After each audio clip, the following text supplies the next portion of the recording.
जय हिंद। आज हम लोग संविधान के भाग 2 पढ़ेंगे, ठीक है। अब भाग 2 में क्या पढ़ना है हम लोग को? नागरिकता के बारे में। भाग 2 में क्या दिया है? नागरिकता। इसमें अनुच्छेद 5 से लेके कहाँ तक है? 11 तक, ठीक है। तो इसमें हमने भाग 2 में नागरिकता के बारे में पढ़ना है। इसमें अनुच्छेद 5 से लेके कहाँ तक है? 11 तक। कहानी क्या करना है? पढ़ना है। अब कहिएगा नागरिकता का मतलब क्या होता है? देखिए, नागरिकता का मतलब ये होता है, अगर हम भारत के नागरिक हैं तो हम मूल अधिकार का लाभ क्या कर सकते हैं? उठा सकते हैं, चुनाव लड़ सकते हैं, वोट दे सकते हैं, बड़े से बड़े पोस्ट पे जा सकते हैं। कब? जब हम भारत के नागरिक रहेंगे तब। अगर मान लीजिए हम भारत के नागरिक नहीं है तो क्या लोग हमें यहाँ से भगा देगा?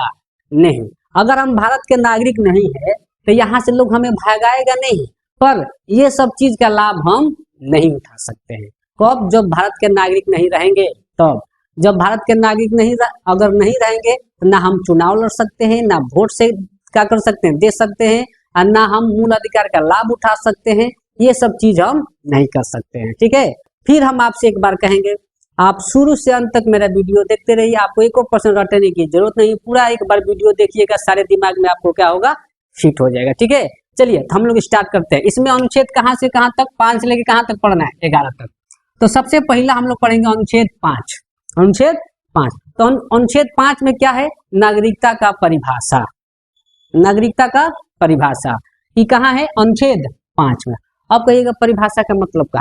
तो परिभाषा का मतलब कोई नॉर्मल इससे पूछ दे, नागरिकता का कानून किस देश से लिया गया है? तो नागरिकता का कानून हमारा ब्रिटेन से लिया गया है। कहाँ से लिया गया है? ब्रिटेन से। नागरिकता का कानून कहाँ से लिया गया है बबुआ? ब्रिटेन से, ठीक है। अब आपसे कोई पूछ दे, हमें जो नागरिकता जो मिलती है कब मिलती है? क्या जन्म से ही मिलती है या कब मिलती है? तो हमारा नागरिकता जो है, नागरिकता जो मिलता है जन्म से नहीं मिलता है। 18 साल के होंगे तब जाके हमें भारत की नागरिकता का होगा? मिलेगा। कब? जब 18 साल के होंगे तब। तो हमारा नागरिकता कब प्राप्त होता है? जब हम 18 साल के होते हैं तब, ठीक है। अब हमारा नागरिकता कैसा है? एकहरी है या द्विहरी है? एकहरी है या द्विहरी? अब कहिएगा एकहरी। हमारा नागरिकता एकहरी है। क्या है? एकहरी। अब कहिएगा एकहरी का मतलब क्या होता है? एकहरी का मतलब ये होता है कि हम लोग कहते हैं हम भारत के लोग, ये ना है कि अब राज्य में हर राज्य, अब हम बिहार के हैं ये ना कहेंगे हम बिहार के लोग, ये ना कहेंगे। हम लोग क्या कहते हैं? हम भारत के लोग। कोई भी राज्य में हो हम लोग क्या कहते हैं? हम भारत के नागरिक हैं। कहाँ के हैं? भारत। हम भारत के लोग, यानी हमारा जो नागरिकता जो है एकहरी है, द्विहरी नहीं है। बात समझ रहे हैं? तो नागरिकता का कानून कहाँ से लिया गया है? ब्रिटेन से। नागरिकता हमें कब मिलता है? जब हम 18 साल के हो जाते हैं तब मिलता है। नागरिकता हमारा एकहरी है, ठीक है। अब एक बात और, हम 5 तरह से, कितने तरह से? 5 तरह से नागरिकता प्राप्त कर सकते हैं। नागरिकता प्राप्त कर सकते हैं। कितने तरह से? प्राप्त। नागरिकता जो है 5 तरह से क्या कर सकते हैं? प्राप्त कर सकते हैं। अब कहिएगा ये कैसे कैसे क्या होगा? तो ध्यान से हम पहले बताएंगे। पहले 5 तरह से प्राप्त कर सकते हैं, 3 तरह से खो भी सकते हैं। नागरिकता जो है 5 तरह से प्राप्त कर सकते हैं और 3 तरह से नागरिकता क्या कर सकते हैं? हम लोग खो सकते हैं, यानी हम गंवा सकते हैं, ठीक है। तो अब आपके मन में होगा कि सर 5 तरह से हम नागरिकता प्राप्त करते हैं, तो कौन वो तरीका है जिससे हमें 5 तरह से नागरिकता का होता है? प्राप्त होता है। तो अब आपको इसका कहानी हम यहाँ बता रहे हैं, ठीक है ना। हमने बोला नागरिकता जो है बबुआ कितना तरह से? 5 तरह से हम क्या कर सकते हैं? प्राप्त कर सकते हैं। तो पांचों कौन कौन है? सबसे पहला जो है वंश के आधार पर। क्या के आधार पर? हमें नागरिकता जो मिलता है क्या के आधार पर? वंश के आधार पर। अब कहिएगा वंश क्या है? जैसे हमारे पापा भारतीय हैं तो हम भी कहाँ हैं? कौन है? भारतीय हैं। पापा के पापा कहाँ हैं? भारतीय हैं, भारत में जन्म लिए हैं, तो वो भी कौन है? भारतीय हैं। हम लोग क्या है? भारतीय हैं, है ना। तो ये क्या हो गया? वंश के आधार पे। एक तो जो नागरिकता मिलता है हमें क्या के आधार पर? वंश के आधार पर, ठीक है। अब दूसरा जो है बबुआ जन्म के आधार पर। क्या के आधार पर? जन्म के आधार पर। हमने बोला है 5 तरह से नागरिकता प्राप्त कर सकते हैं, 3 तरह से क्या कर सकते हैं? गंवा सकते हैं। तो 5 तरह से प्राप्त कैसे कैसे? पहला क्या बोलनी है? वंश के आधार पर। और दूसरा क्या बोले हैं? जन्म के आधार पर। अब देखिए, जन्म के आधार के मतलब अगर हम भारत में जन्म लिए तो हम भारत के नागरिक कहलाएंगे, ठीक है। लेकिन लेकिन शर्त है कि इस पे बहुत बड़ा बवाल हुआ था शुरू में, इस पे बहुत बकवास था। इसमें बोला था कि अगर भारत में जन्म ले लिए तो आप भारत के क्या हो गए, नागरिक। अब जैसे मान लो कोई विदेशी घूमने आया ससुरा, अगर भारत में लड़का हो गया तब तो कहलाएगा ना कि भारत के क्या है, नागरिक है। ये बहुत बकवास था। फिर बाद में एक और संशोधन हुआ। अब सुनिए, नागरिकता का कानून 1955 में बना था। कब बना था, 1955 में। एक और संशोधन कब हुआ था, 1986 में। कब, 1986 में। तो ध्यान से देखिए, नागरिकता का कानून सबसे पहले कब बना था, 1955 में। संशोधन कब हुआ था, 1986 में। ये भी पूछता है, ठीक है ना। तो नागरिकता का कानून सबसे पहले 1955 में बना था, संशोधन कब हुआ था, 1986 में। अब ये ससुरा था जन्म के आधार पे, लेकिन बाद में एक के सुधार कल गई कि ना, ये गलत चीज है, ये क्या है, गलत चीज है। तो जन्म के आधार पे नागरिकता तो मिलेगा, पर शर्त है कि माता पिता में से कोई एगो भारतीय होना क्या है, अनिवार्य है। बात समझ रहे हैं। तो हमें दूसरा का क्या पे आधार पे मिलता है, जन्म के आधार पे। अब तीसरा होता है अर्जित भूमि, अर्जित भूमि के आधार पर। अब कहिएगा अर्जित भूमि क्या है। अब याद पड़िए, हम आपको पिछला वीडियो में भाग 2 का कहानी क्या किए हैं, पढ़ाए हैं, है ना। भाग 2 में क्या बोलते हैं, संसद चाहे साधारण बहुमत से विदेशी राज्य को मिलाना तो क्या कर सकता है, मिला सकता है। सिक्किम को मिलाया भी है, बताए नु। सबसे पहले 35वां संशोधन 1974 में हुआ था। सिक्किम भारत का क्या बना था, सह राज्य। कब, 35वां संशोधन 1974 में सिक्किम भारत का सह राज्य बना था। और बाद फिर एक साल बाद 36वां संशोधन हुआ 16 मई 1975 में। 16 मई 1975 में सिक्किम भारत का पूर्ण राज्य 22वां राज्य बना था। इसके हम कहानी पिछले वाले वीडियो में क्या किए हैं, अनुच्छेदों में 1 से लेकर 4 तक है। आप नहीं देखें तो जाकर वो देखिएगा, तब ये देखिएगा तो और आपको बेहतर समझ में आएगा। तो वो जो मिलाया था सिक्किम साधारण बहुमत को, ऐसे संसद जो सिक्किम को मिलाया था, वो किसके आधार पर मिलाया था, अर्जित भूमि के आधार पर। समझ रहे हैं। यही कहता है कि हम अर्जित भूमि के आधार पर भी नागरिकता क्या कर सकते हैं, दे सकते हैं। अब चौथा क्या कहता है, ध्यान से देखिए। चौथा कहता है पंजीकरण। क्या कहता है, पंजीकरण। पंजीकरण इसमें पहले था कि आप 5 साल रहिए तब आपको नागरिकता क्या होगा, मिलेगा। अभी ना कि अइला कहिए तो तुरंत हमरा के नागरिकता तो मिलने वाला नहीं। तो बाद या पंजीकरण 5 साल था, 5 साल से इसको बाद में कितना साल कर दिया, 7 साल कर दिया गया, ठीक है। शुरुआत में पंजीकरण में कितना था, 5 साल था। 5 साल अगर आप रहिएगा तो भारत की नागरिकता का होगा, मिल जाएगा। तो बाद इसको कौ साल कर दिया, 7 साल। अब पांचवा जो है ये कहता है दसीकरण। अब दसीकरण का मतलब इसमें 10 साल था। इसमें कहा न 5 साल न 7 साल, कितना साल, 10 साल रहिएगा तब आपको भारत की नागरिकता का होगी, मिलेगी। लेकिन एकरों के फिर बाद में ससुरा 11 से अब कितना साल कर दिया, लगभग 14 साल। 11 से 14 वर्ष अगर आप रहिएगा तब आपको भारत की नागरिकता। दसीकरण में पहले 10 साल था, लेकिन अब कितना कर दिया, 11 से 14 साल। 11 से 14 साल आप रहिएगा तब जाके आपको भारत की नागरिकता का होगा, मिलेगा। आ रहा है समझ में। तो कितने तरह से नागरिकता प्राप्त कर सकते हैं, 5 तरह से। एक तो वंश के आधार पर, एक जन्म के आधार पर, एक अर्जित भूमि के आधार पर। सिक्किम को मिलाया भी है, आने विदेशी राज्य को मिलाना उसको कहते हैं अर्जित भूमि के आधार पर। एक पंजीकरण पहले 5 साल था, बाद 7 साल कर दिया गया। बाद देशीकरण, बाद ये 10 साल था, अब कितना कर दिया गया, 11 से 14 साल। फिर इसमें बोला गया है कि साहित्य काला विज्ञान से भी होना चाहिए। 22 को जो हमारे संविधान में 22 को भाषा है, उनमें से कोई एक भाषा क्या होना चाहिए, आपको आना चाहिए। तो आपको भारत की नागरिकता क्या कर दी जाएगी, दे दी जाएगी। समझ रहे। ये हो गया 5 तरह से नागरिकता हम क्या कर सकते हैं, प्राप्त कर सकते हैं। समझ रहे हैं। अब हम पढ़ेंगे 3 तरह से नागरिकता क्या कर सकते हैं, गंवा सकते हैं। तो कैसे गंवा सकते हैं, आप स्क्रीनशॉट ले सकते हैं, ठीक है। अब वो कैसे गंवाएंगे, अब ध्यान से देखिए। अब पढ़ेंगे कि 3 तरह से नागरिकता हम क्या कर सकते हैं, बबुआ, गंवा सकते हैं। तो कैसे गंवाएंगे, क्या करेंगे, उसका कहानी देखिए। हाँ, यही कहता है कि मान लीजिए पहला देश विद्रोह कोनो काम कर दिए हैं। क्या कर दिए, देश विद्रोह। देश विद्रोह,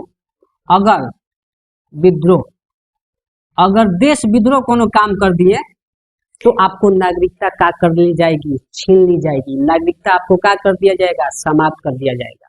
अब कहिएगा देश विद्रोह का होला।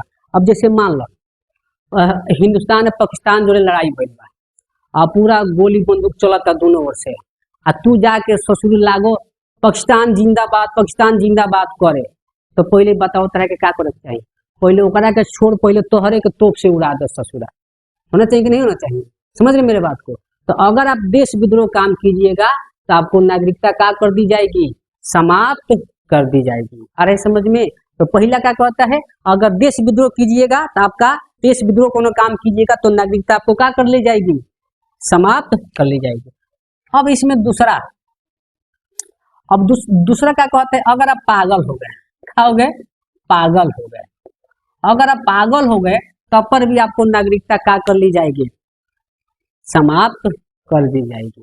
अब कहिएगा पागल हो गए तो अब जैसे मान लो कोनो विदेश से कोनो मंत्री आया है, आप पागल हैं, हाँ वो बैठल बा पूरा अपन कुर्सी पे, एकदम कुर्सी पे पैर धो के आज जाके आप एक झाप खींच के मार दिए तो क्या होगा, नाम बदनाम होगा कि नहीं होगा? होगा नु। तो भारत में गया था मंत्री, ये वहां के आदमी एक झाप मार दिया तो क्या होगा, नाम बदनाम होगा। तो वहां लोग उसको क्या कहते हैं, पागल घोषित कर देते हैं। समझ रहे हैं कि पागल और ससुरा, पागल का मतलब आप भारत के नागरिक में गिनती नहीं आइएगा। अरे समझ में? तो पागल हो जाइएगा तब पर भी आपको नागरिकता क्या कर ली जाएगी, समाप्त कर दी जाएगी। अब तीसरा कहता है, अगर हम भारत के नागरिक हैं, ठीक है, अगर कहीं हम विदेश के कोनो नागरिकता क्या करेंगे, प्राप्त करेंगे, हम भारत के नागरिक हैं, ठीक है, अगर कोई विदेशी नागरिकता ले लेंगे तो हमारा नागरिकता क्या कर दी जाएगी, भारत के समाप्त कर दी जाएगी, यानी सटलत गईल।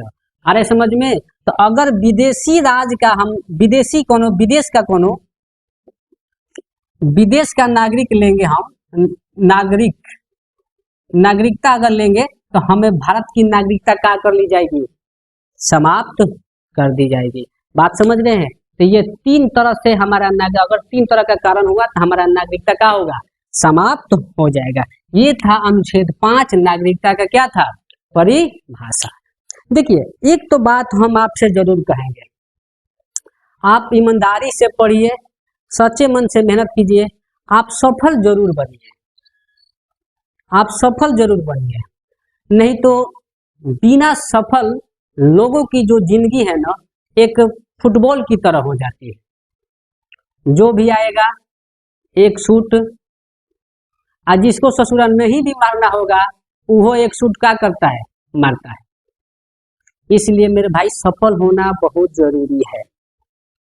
आज सफलता ज्यादा कुछ नहीं मांगता है, सफलता ज्यादा कुछ नहीं मांगता है, सफलता सिर्फ 2 चीज मांगता है। वो 2 चीज क्या है, पहला तो समय और दूसरा रेगुलर, यानी लगातार। मतलब जो भी आप चाहते हैं, जिसके पीछे लगे हैं, उस पे आप ईमानदारी से समय दीजिए और उस पर रेगुलर रहें, लगातार लगे रहें, तो आपको सफलता 100% मिलेगी। लेकिन यहाँ क्या होता है, हम लोग जोश आया, जोश में 2 महीने खूब मन लगा के पढ़ते हैं और फिर 1 महीने सूख जाते हैं। ऐसे सफलता मिलेगी? नहीं मिलेगी। हम लोग बचपन में ही कछुआ खरगोश का कहानी पढ़े हैं ना। हमको मालूम है कि कछुआ सबसे स्लो चलता है और खरगोश सबसे तेज। जब रेस होता है तो अंत में जीत किसका होता है, सबको मालूम है, कछुआ का। कारण क्या था, खरगोश तो तेज दौड़ रहा था, सबसे तेज धावक था, कछुआ से जीत तो वही जाता, लेकिन फिर भी अंत में जीता कौन, कछुआ। कहाँ है, खरगोश तेज दौड़ा जोश लगा के और फिर जाके आगे का हो गया, रुक गया। लेकिन कछुआ धीरे धीरे ही चला, धीरे धीरे ही चला, पर लगातार चलते रहा, लगातार चलते रहा, और लगातार चलते चलते चलते अंत में आके जीत किसका हुआ, कछुआ का ही हुआ। तो इसीलिए कहा जाता है सफल होना है तो सबसे हमको नहीं 10 घंटा पढ़ना है, आप 4 घंटा पढ़िए, 5 घंटा पढ़िए, लेकिन लगातार पढ़िए। सबसे बड़का मेन है क्या? लगातार रहना। जो इंसान ईमानदारी से समय देके अगर लगातार रह गया तो वो 100% सक्सेस होगा। और सफलता कोई ऑर्डर किया हुआ पिज्जा नहीं जो आधे घंटे में हम लोग के पास आ जाएगा। सफलता समय मांगती है मेरे दोस्त, समझ रहे हैं? तो इसलिए आप ईमानदारी से मेहनत कीजिए और आप सफल जरूर बनिए। समझ रहे मेरे बात को? चलिए आगे हम लोग देखेंगे ना। अब अनुच्छेद 6 की कहानी, ठीक है? तो देखिए अब ये हो गया अनुच्छेद किसका कहानी था? 5 का, ठीक है? अब अनुच्छेद 6, अब अनुच्छेद 6 का कहता है, ध्यान से देखिए। अनुच्छेद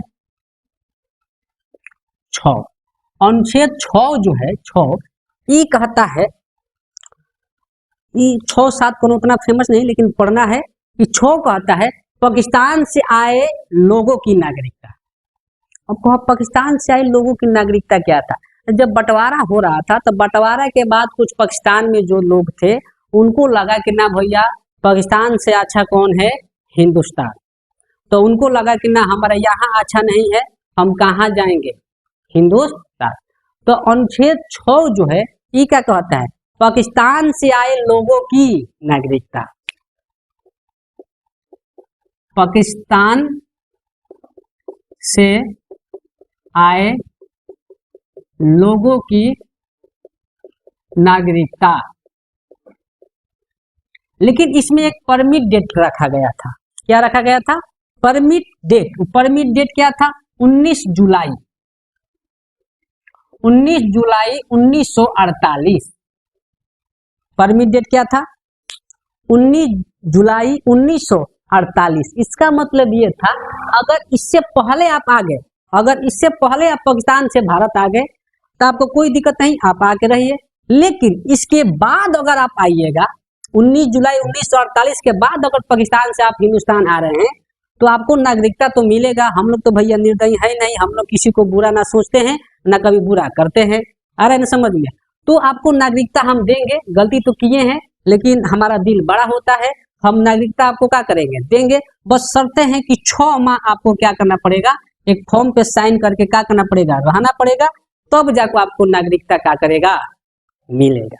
अब ये डेट ऐसा था 19 जुलाई 1948। इसका मतलब ये हुआ कि इससे पहले आएगा तो कोई नियम कानून नहीं, कोई फॉर्म वॉर्म नहीं भरना है, आप रख सकते हैं। जैसे कोई मान लीजिए ट्रेन में टीटी नहीं है तो आराम से ढुक गए, बिना टिकटे के हम चले गए। अगर टीटी है तो भैया डर तो है, टिकट लेना पड़ेगा, टिकट लेके तब जाएंगे हम।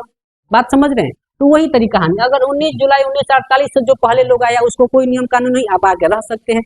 लेकिन 19 जुलाई 1948 के बाद अगर आइएगा तो आपको 6 माह फार्म को भर के रहना पड़ेगा, तब आपको भारत की क्या की जाएगी? नागरिकता दी जाएगी। यानी ये किसका कहानी? अनुच्छेद 6 का, ठीक है ना? तो पाकिस्तान से भारत आए लोगों की नागरिकता अनुच्छेद 6 में। परमिट डेट क्या था? 19 जुलाई 1948।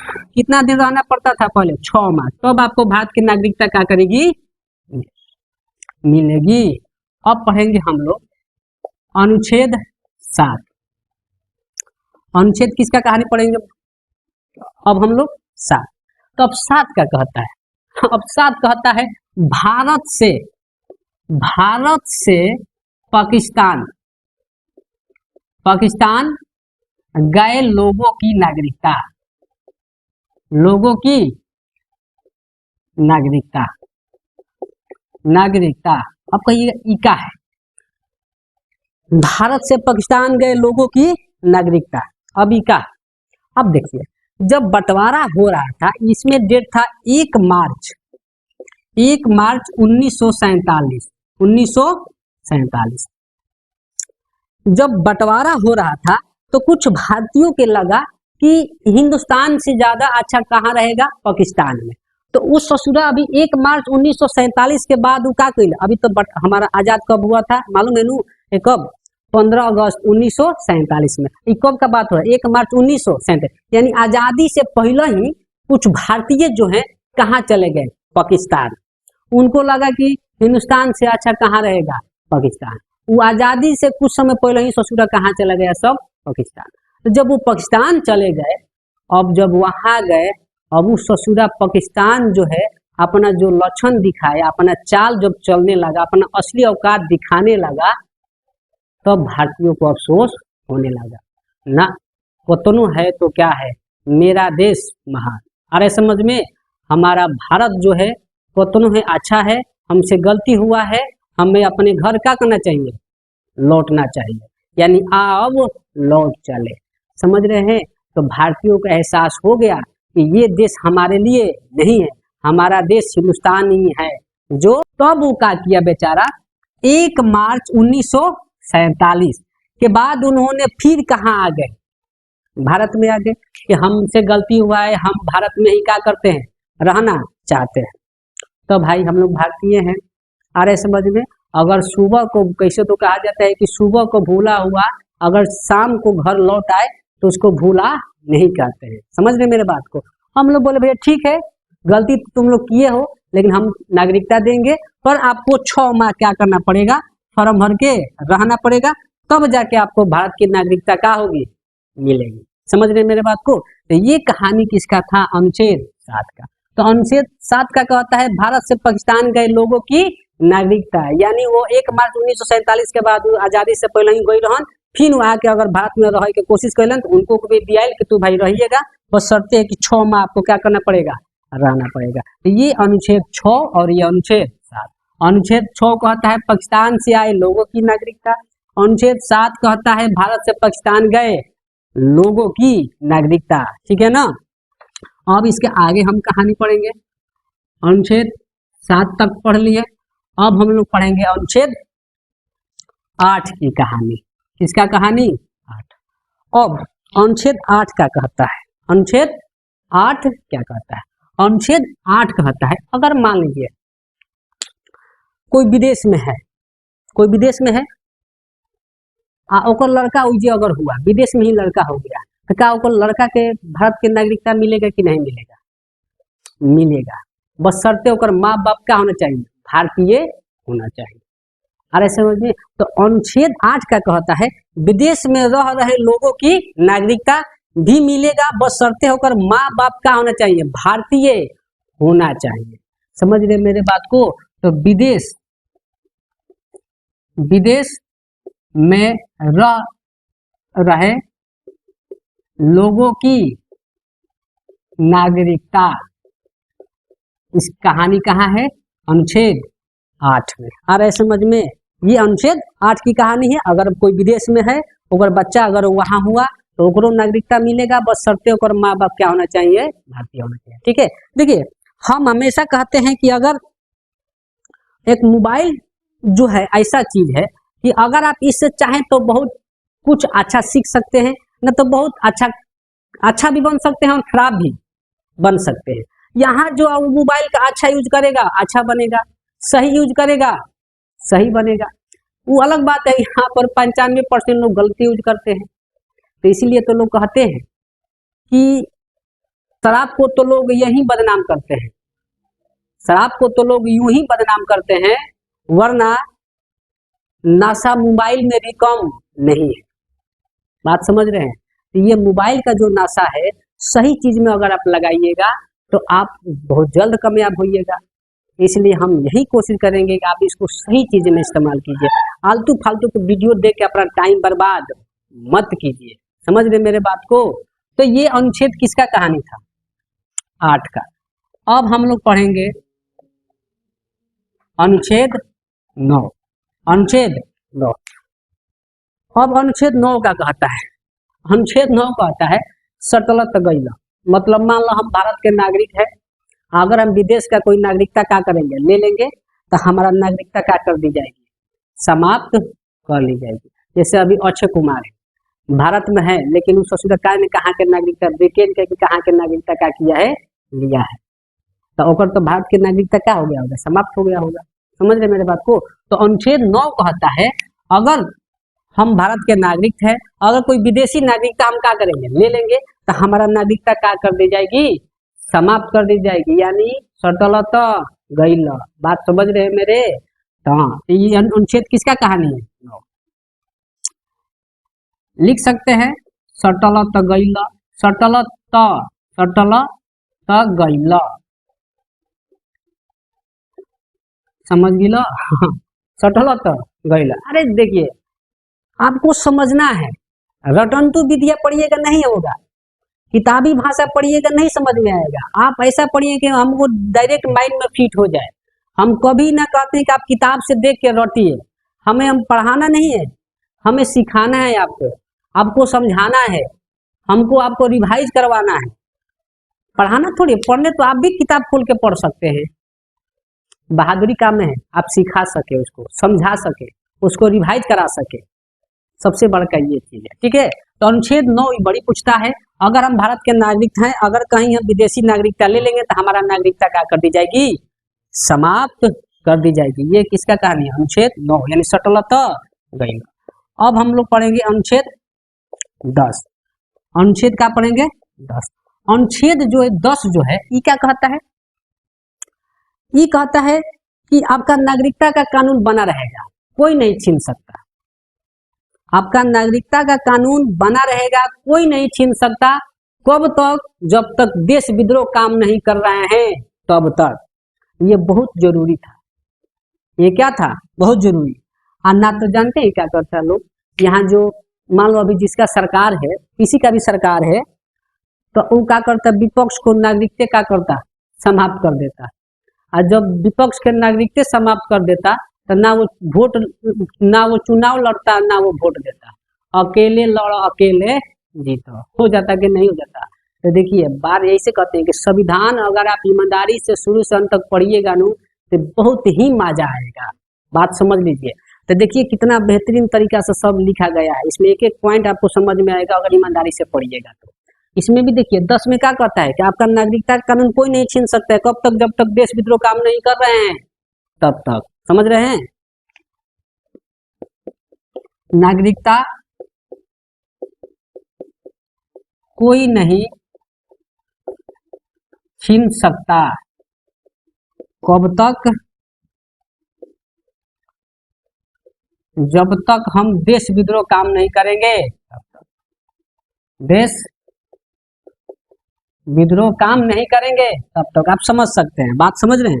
तो 10 का कहता है नागरिकता का कानून आपका कोई नहीं छीन सकता है, कब तक, जब तक देश विद्रोह काम नहीं कर सकते हैं तब तक। आ रहे समझ में। अब कहानी है अनुच्छेद 11, अनुच्छेद 11, ठीक है। अब अनुच्छेद 11 का कहता है, अनुच्छेद 11 ये कहता है कि नागरिकता का जो कानून है, नागरिकता का कानून वो के बनाएगा, संसद, भारत के के बनाएगा, संसद। और संसद के कौन मंत्रालय, तो गृह मंत्रालय। ये भी बड़ी पूछता है, ये 9 और ये 10 बड़ी फेमस है। किसके माने कौन अनुच्छेद के तहत हमारा नागरिकता समाप्त कर दी जाएगी, तो अनुच्छेद 9 के तहत। किस अनुच्छेद के तहत संसद जो है क्या बनाएगा, नागरिकता का कानून बनाएगा, तो अनुच्छेद 11, समझ रहे हैं। तो संसद बनाएगा, लेकिन कौन मंत्रालय पूछ दिया तो कौन मंत्रालय, गृह मंत्रालय। किसके तहत, अनुच्छेद 11। तो अनुच्छेद 11 कहता है नागरिकता, नागरिकता का कानून संसद बनाएगा, क्या बनाएगा, संसद बनाएगा। कौन मंत्रालय, तो गृह मंत्रालय, मंत्रालय बोल सकते हैं। ये पूछता है अनुच्छेद 11 के तहत, समझ गए मेरे बात को। तो अनुच्छेद 11 के तहत जो है नागरिकता का कानून क्या बनाएगा, संसद बनाएगा। अब मंत्रालय पूछेगा तो क्या बोलेंगे, गृह मंत्रालय बनाएगा, ठीक है। तो ये कहानी भाग 2 यानी नागरिकता अनुच्छेद 5 से लेके कहाँ तक, 11 तक था। हमें उम्मीद है कि आपको जरूर समझ में आया होगा। अगर समझ में आया होगा तो हम आपसे एक ही चीज रिक्वेस्ट करेंगे, तो वीडियो को लाइक और शेयर और सब्सक्राइब जरूर कीजिए, क्योंकि उससे थोड़ा हमारा भी मनोबल बढ़े, हम भी आपको और बेहतर से बेहतर वीडियो बना के आपके तक क्या करें, पहुंचाए। जय हिंद।